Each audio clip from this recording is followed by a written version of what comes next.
Vamos a hablar de poesía, que no es algo de lo que hablemos tan a menudo aquí en Vaya Noche, y vamos a hablar con un premio de poesía, el ganador del premio de poesía Siglo Futuro, en la 12ª edición, y este es un premio nacional que se ha llevado un vecino de Santoña, pero que ahora le tenemos de profesor en Colindres. Pablo Enguita, que está por aquí con nosotros. Hola Pablo, ¿qué tal? Buenas noches. Muy buenas noches. Era la 12ª edición de este premio de poesía que has ganado no con una poesía, sino con todo un poemario. Sí, serán unos 40 y pico poemas. Se llama Bill 27 y tu apodo o la manera en la que firmaste era Bill Murray. Sí. A ver, cuéntame. ¿Bill 27 qué es? Pues lo escogí como seudónimo porque mi película favorita es Lost in Translation, que sale Bill Murray, y además el poemario tiene mucho que ver con otros Bill, como Buffalo Bill, que es uno de los poemas que referencio al inicio, de Cummins, y lo tomé un poquito como alter ego que ya he desarrollado en otros libros y en otros poemas. ¿Cómo se empieza a escribir poesía? Porque escribir en sí es un arte y yo además entiendo que complicado, pero la poesía mucho más. Ni siquiera consumimos mucha poesía en general. No, quizá es de los géneros literarios el que tiene menos marketing, menos lectores, porque la gente cree que es algo difícil, que es algo complicado, que hay que tener una base cultural para acercarse a ello, pero tampoco es así, en mi opinión. Yo comencé escribiendo poesía ya desde que tenía uso de razón en el colegio. ¿Sí? Y sobre todo en el instituto, cuando me fueron animando los profesores, fui aprendiendo más, me lo fui tomando más en serio y poquito a poco hasta el día de hoy. Bueno, hasta el día de hoy, pero te va bien porque este no es el primer premio que ganas, me lo he apuntado, ¿eh? En 2020 también fuiste ganador de los premios José Hierro para jóvenes con El acorde del Tucán. El acorde de Tristán. De Tristán. No es la primera vez que ganas, por lo tanto no es la primera vez que te animas a participar en concursos.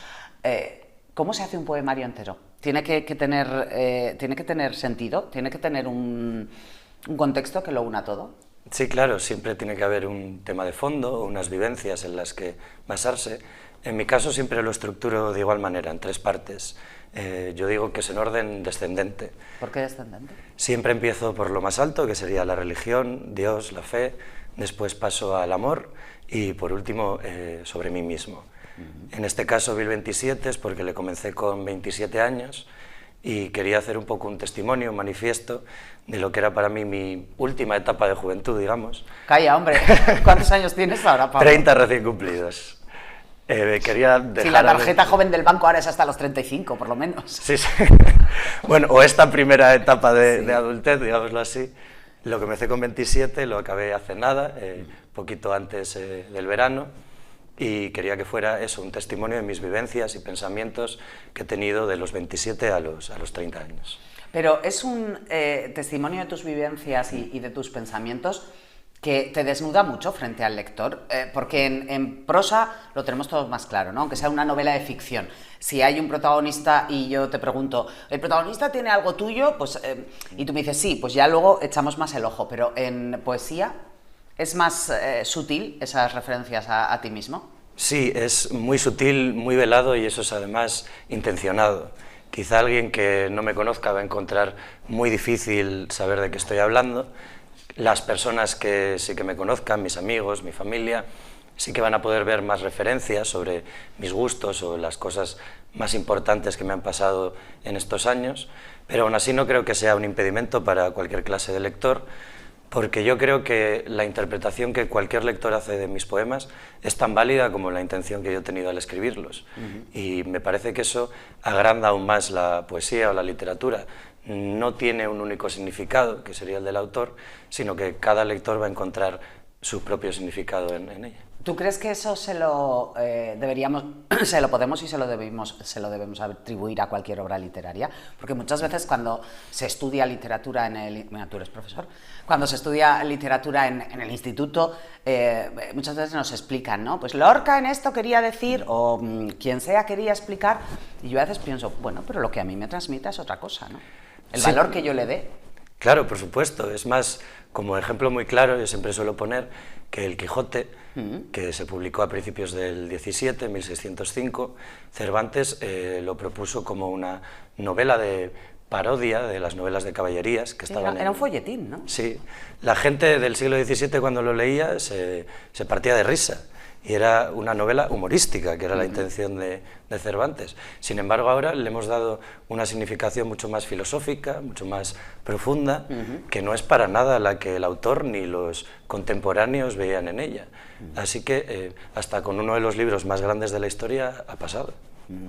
Complicamos además a veces las cosas con esto. Es que me acaba de venir a la mente, por arte de Birloque, ayer estaba leyendo yo un artículo sobre Alicia en el País de las Maravillas, y el artículo lo que quería decir de trasfondo te daba como claves para disfrutarlo, pero una de las cosas que decía de trasfondo era: no olvidemos que es un libro infantil.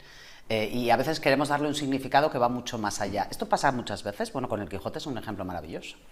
Sí, por supuesto, y además en el caso de Alicia tiene muchas lecturas. También Lewis Carroll sí que lo propuso como un cuento que les leía a las dos hermanas Liddell, una de ellas Alicia, pero él era profesor de matemáticas en Oxford, y todo el libro está plagado de referencias a teorías matemáticas. Por ejemplo, en la segunda parte, Alicia a través del espejo, es muy curioso cómo los personajes se mueven como las piezas de ajedrez. Y la reina, por ejemplo, puede moverse más rápido por todo el tablero. Pero tanto la interpretación más difícil, digamos, o más académica, que sería esta, como la de un simple cuento infantil con las típicas moralejas, son ambas perfectamente válidas. ¿Qué te ha parecido la valoración que ha hecho el jurado de tu poemario? Porque has comenzado en la entrevista diciendo: mucha gente piensa que para hacer poesía o para disfrutar de ella hay que tener una base cultural muy, muy sólida, y tú defiendes que no necesariamente, pero precisamente uno de los integrantes del jurado hacía una referencia a que hay una base cultural muy sólida en tu poemario. En primer lugar, para mí es un honor que alguien como el presidente del jurado, que es Luis Alberto de Cuenca, que es un premio nacional de poesía, es jurado del Premio Princesa de Asturias de las Letras, que tenga esas palabras, para mí es quizá lo más importante del premio desde mi punto de vista. Y sobre todo, no es necesaria, pero es también la lectura del jurado, digamos. Sí que escondo muchísimas referencias culturales en mis poemas, hay muchas referencias a Shakespeare y sobre todo a Hamlet y a Ofelia, pero un lector que no haya leído Hamlet, por ejemplo, puede disfrutar de mi poemario perfectamente, sin conocerlo. La poesía, en tu caso, ¿se escribe de una vez y ya está? ¿O eres un escritor, un poeta que relee, modifica? Porque esto lo empezaste hace 3 años, ¿no? Sí. ¿Y lo has terminado con 30 o lo has presentado ahora, pero lo habías terminado antes? Lo presenté a principios de otoño y lo terminé un poco antes de verano. Yo he cumplido 30 en noviembre. Vale. El primer Bill 27 hasta el Bill 27 que has entregado, ¿ha habido muchos cambios? Muchísimos. Y o sea, eres inconformista contigo mismo. Por supuesto. Yo leo y releo mis poemas, la mayoría a fuerza de corregirlos, casi diría que me los sé de memoria, y además es porque creo que la poesía no es como una novela en el sentido de la novela tiene muchísimos párrafos, muchísimas líneas, mucha información, pero la poesía es el arte de la precisión. Una palabra puede cambiar todo el significado del poema.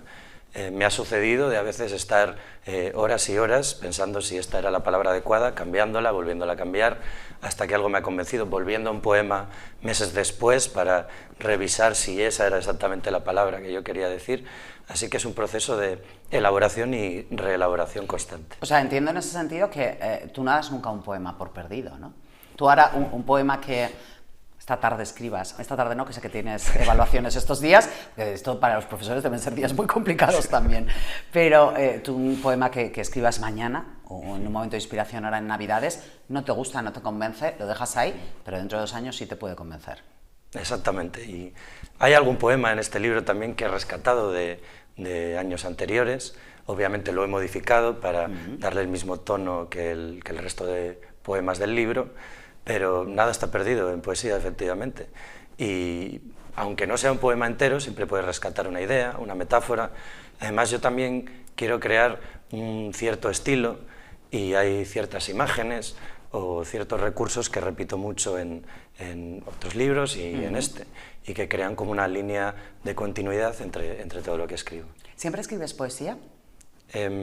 Hasta ahora sí, pero después de este premio quizá me planteé empezar a escribir una novela, que es algo que siempre he querido. Eso es que ya tienes la idea aquí. Más o menos, sí. Una idea tienes, seguro. He empezado a escribir el primer capítulo, nada más. Bueno, entiendo que por ahí se empezará, ¿no? Pues sí. El primero. Porque dime. Pensaba que la poesía es algo quizá más pasional, más arrebatador, más propio de la adolescencia y de la primera parte de la juventud, y ahora que ya es la primera vez que miro atrás en mi vida y veo épocas ya lejanas para mí quizás, creo que reflexionar sobre ellas a través de la prosa, de la novela, pues puede ser bastante interesante también. ¿Qué género? Un poquito de autoficción, reelaborar mi propia biografía, mi propia vida, quizá exagerándola, magnificándola, hiperbolizándola. Genial, para eso es para eso es el arte, ¿no? La poesía aguanta bien, tu poesía, para ti, aguanta bien el paso del tiempo, quiero decir. En poesía, has dicho, la poesía es una cosa que va con la juventud, has dicho tú. En cualquier caso, es una cosa muy de las entrañas, ¿no? Entonces, ¿tu poesía ha aguantado bien el paso del tiempo? ¿O tú relees ahora un poema de cuando tenías 20 años y dices, no me identifico ya con esto? Hombre, para un autor, yo creo que siempre lo mejor que ha escrito es lo último. Yo miro mis poemas de cuando tenía 20 años recién cumplidos y a mí personalmente me da vergüenza leerlos. ¡Hey, te da pudorcillo! Porque ahora mismo no harían para nada lo que estaba haciendo. Pero igual a un público de 20 años, ¿no? Quizá puede ser, es verdad. Quizá conecte más con la gente de la edad de cuando lo escribí. Pero claro, uno evoluciona tan rápido y vive unas cosas tan diferentes y le van pasando eventos importantes en su vida, lee otros libros, se influencia por otros autores, que el cambio es rapidísimo. Entonces, no suelo revisar mis poemas tan antiguos, tan viejos, porque no es algo a lo que volvería. Has mencionado antes que, por ejemplo, Shakespeare está trufado en este poemario, pero a ti como poetas, ¿qué poetas te gustan? Que eso no entiendo que no tiene por qué significar que tu poesía se parezca a la de ellos, pero ¿qué poetas te gustan a ti? Me gusta mucho José Agustín Goytisolo, tiene un poema muy famoso, Palabras para Julia, que la gente suele conocer porque suenan muchas verbenas con la versión de Los Suaves, sí, de rock and roll. Yo hice mi trabajo de fin de grado sobre él, y aunque su estilo no se parece demasiado al mío, es mucho más directo, mucho más coloquial, sí que sus ideas y su ortografía es algo que me ha influido muchísimo. También me gusta mucho César Vallejo, un poeta peruano, al que ya quizá sí me parezco más en una poesía más experimental, jugar con el espacio, con las líneas, con los signos, los símbolos. Y obviamente también los clásicos.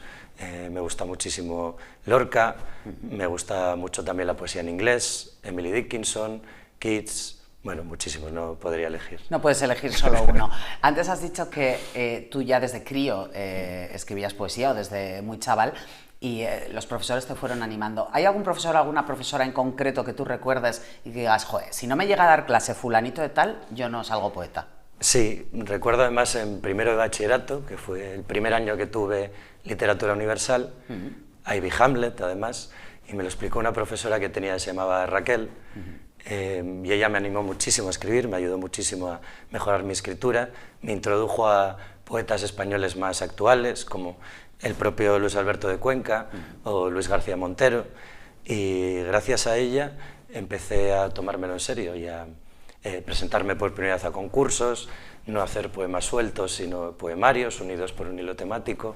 Así que si me está viendo, le llega, se lo agradezco infinitamente. ¿Era de la zona?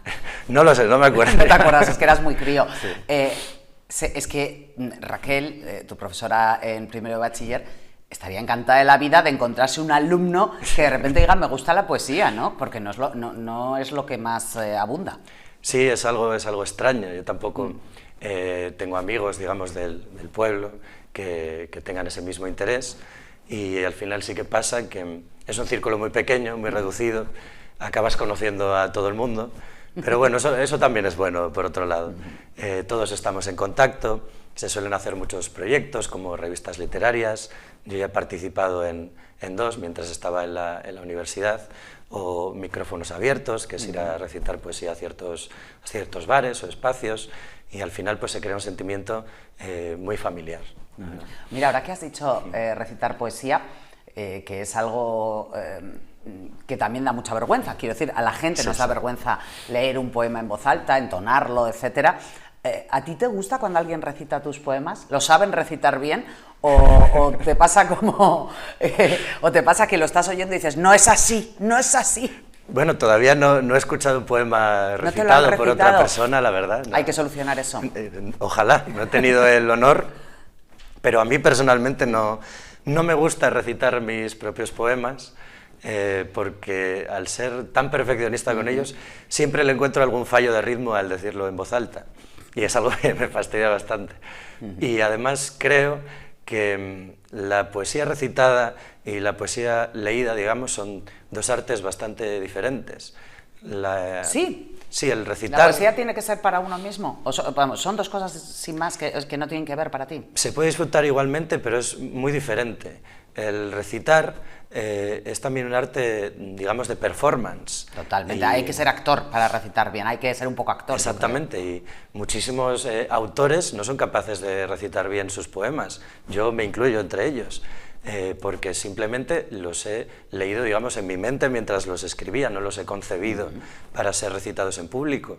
Sin embargo, ahora hay muchos concursos, el Poetry Slam que se hace en Santander, por ejemplo, que van más sobre la recitación, sobre esa actuación, y creo que también es un arte, pero ya te digo, diferente al proceso de escritura. Cuando aquí se sienta donde estás sentado tú algún escritor de novelas, hay mucha más gente que escribe novelas que poesía, empezaba yo diciéndote, yo siempre les suelo preguntar si tienen un lector cero, si cuando van escribiendo, a medida que van terminando un capítulo, o cuando ya han terminado su novela, se la dan a alguien en cuyo criterio confíen. ¿Tú tienes un lector cero de poemas? Normalmente no. Me lo suelo guardar para mí hasta que no está terminado el libro. Eso es por pudor, seguro. Sí, bastante. Pero en todo caso, sí creo que estoy muy orgulloso de algún poema, la primera persona a la que se lo enseño y de cuyo criterio me fío es de mi madre. ¿Es crítica? No. Entonces, claro, me reafirma en pensar que eso es bueno. Pero es genial, yo estoy muy a favor de buscar siempre, de consultarle siempre a alguien que sepas que te va a decir lo que quieres oír. Efectivamente, y creo que es un buen primer paso, que me siga gustando cuando se lo presento. Y cuando, ahora por ejemplo, cuando recibiste este premio o cuando le has dejado leer este poemario a la gente de tu alrededor, ¿qué te han dicho? Bueno, todavía no lo he dejado leer, sí que he publicado... ¿No lo has dejado leer? Hasta que se publique, todavía pasará un tiempo. En enero empezará el proceso de edición y estará para el año que viene, todavía no sé en qué fechas. Sé que he enseñado algunos poemas y lo que me suele decir la gente es que no se entiende o que necesita una explicación. Sí que me dicen que ven, como te he comentado antes, ciertos símbolos o experiencias vitales contigo, ¿no? Que yo he tenido, pero yo siempre le respondo lo mismo. Entiende lo que tú quieras y será tan válido como lo que yo te diga, no necesitas que yo te explique nada. Y espero que ese sea el mensaje que logre lanzar a la gente. Y, por cierto, ¿cómo te enteras de que recibes el premio, de que eres el ganador? ¿Eso cómo se comunica? Pues me llamaron por teléfono, justo estaba entre clase y clase en el instituto por la mañana, no pude más que dar las gracias infinitamente y rápidamente tuve que pedir disculpas. Tocó el timbre y... Sí, porque tenía examen con mis alumnos en la hora siguiente, entré a clase, les pedí perdón porque llegué un minuto tarde y tenían examen, estaban bastante nerviosos, pero cuando les dije el motivo, pues bueno, todos se alegraron por mí, me dieron un aplauso y bueno, ya hicieron el examen también un poco más alegres. ¿De qué les das clase? De lengua y literatura. Claro, de lo propio. ¿A ti te gustaría encontrar un alumno que fuese el alumno que fuiste tú para tu profesora Raquel? Sí, por supuesto, y ya lo tengo. ¿Hay alguno? Sí. Sí, y además quizá por eso escogí esta profesión. Lo que más me gusta es poder, digamos, encender la llama de la poesía y con que un solo alumno de los 25 que hay por clase la sienta, yo ya me doy por satisfecho. Y para mí esa es la mejor labor que puedo hacer. Ya he encontrado en más de un curso alumnos así, y para mí es la mayor satisfacción que podría darme mi trabajo. Joder, pues yo personalmente te felicito porque a mí me parece que hay una diferencia enorme en materias que tienen que ver con el arte, como la literatura, lengua y literatura. Hay una diferencia enorme entre que te imparta la clase alguien que tiene pasión por ello a alguien que no la tiene. Esto no es electricidad, Sí, sí. ni mecánica, ni cocina, no sé. Sí. Me parece que la diferencia es muy importante. ¿Para cuándo vas a empezar? Es que esto es horrible, pero esto yo se lo pregunto a todo. Claro, has terminado una cosa, te van a publicar una cosa y entonces siempre preguntamos, ¿qué vas a hacer ahora? Me has dicho que quizá una novela. Has empezado el primer capítulo, ¿ahora ya te pones de lleno con ello o cuando la inspiración venga? Bueno, ahora me tomaré un pequeño impasse, un pequeño descanso con las Navidades para celebrarlo con mi familia, con mis amigos, y ya después, cuando esté ya entrado enero, pues poco a poco me iré poniendo, pero siendo consciente de que será un proceso bastante largo. Si un poemario me suele llevar entre 1 año y medio hasta casi 3 años, yo he calculado que una novela serán entre 3 y 5 años, pero bueno, tampoco tengo prisa. Pablo Enguita, muchísimas gracias por habernos visitado esta noche, por haber estado aquí con nosotros este ratito. Enhorabuena por el premio y enhorabuena por las clases también. Que vaya bien las evaluaciones de los alumnos. Gracias. Muchísimas gracias. Hacemos una pausa en el camino. Hoy toca hablar de poesía, que no es lo habitual. Hacemos una pausa en el camino y ahora enseguida volvemos.